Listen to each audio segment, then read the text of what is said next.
قصة الصف الأول الثانوي.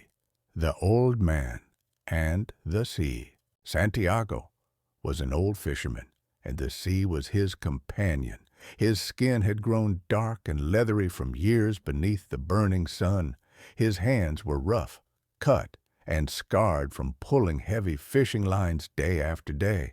Yet, when people looked into his eyes, they did not see weakness. His eyes were as clear and bright as the sea itself, full of life and determination. For 84 long days, Santiago had gone out into the Gulf Stream and returned empty-handed. Not a single fish had been caught.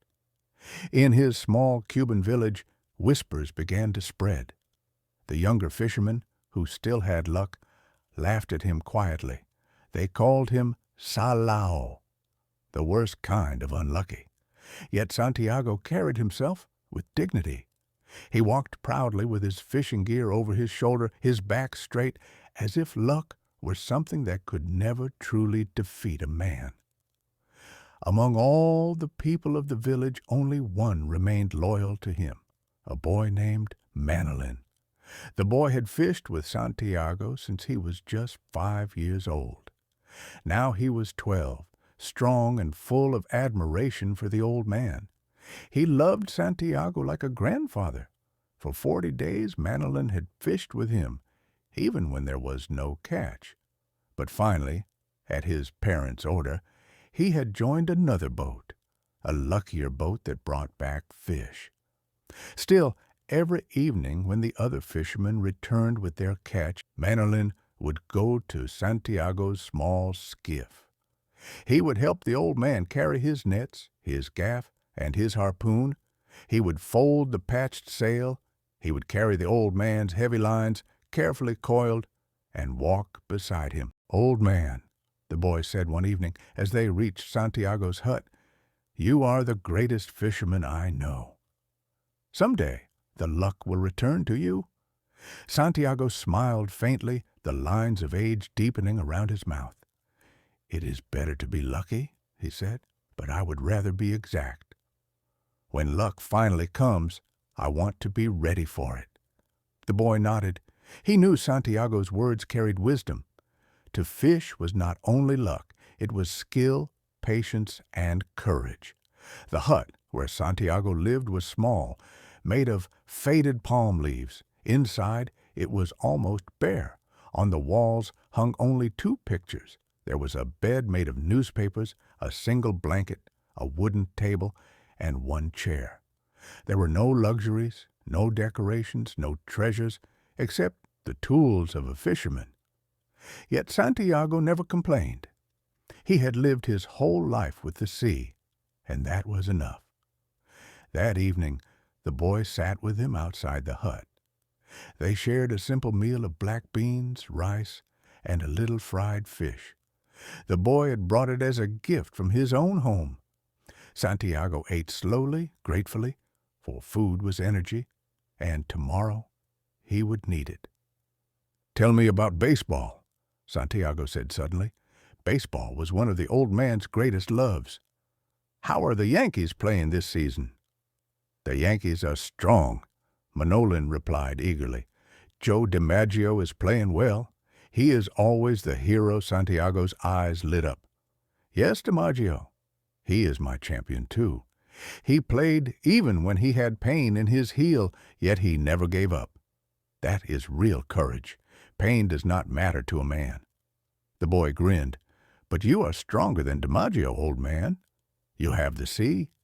The old man laughed, a soft, tired laugh. "Perhaps. But baseball has its battles, and the sea has its own." The evening grew darker. A warm breeze carried the smell of salt from the sea. The sound of waves reached their ears, steady and calming. Santiago leaned back against the wall of his hut, his face peaceful. "Tomorrow is the 85th day," he said. "That is a lucky number. I will go far out, farther than the others dare to go. Maybe too far. But I must find the big fish." The boy looked at him with admiration. "I wish I could go with you." You have your boat, Santiago said gently, but you are always with me in spirit. For a moment, silence fell between them. Santiago's thoughts drifted back to his youth. He had once been strong, a sailor on great ships. He had traveled to Africa, and on the golden beaches at night he had seen lions, young lions running and playing like children. Those lions had never left his mind. Even now, in his old age, he dreamed of them. They reminded him of strength, youth, and freedom. "Do you know what I dream of, boy?" Santiago asked softly. "Yes," said Manoline, "you dream of lions." The old man smiled. "Yes, lions. Always the lions." When the meal was finished, Manoline cleared the dishes and promised to bring food again tomorrow. Then he left for his parents' house.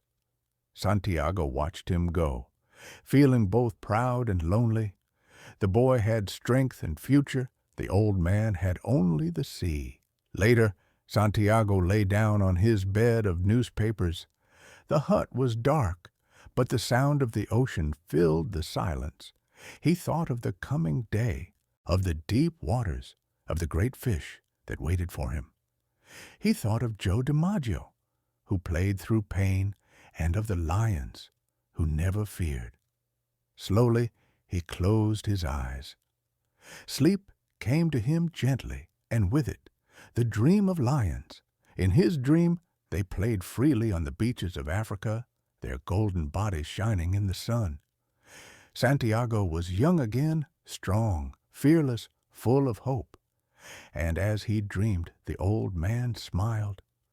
Tomorrow would be the 85th day. His luck, he believed, was about to change.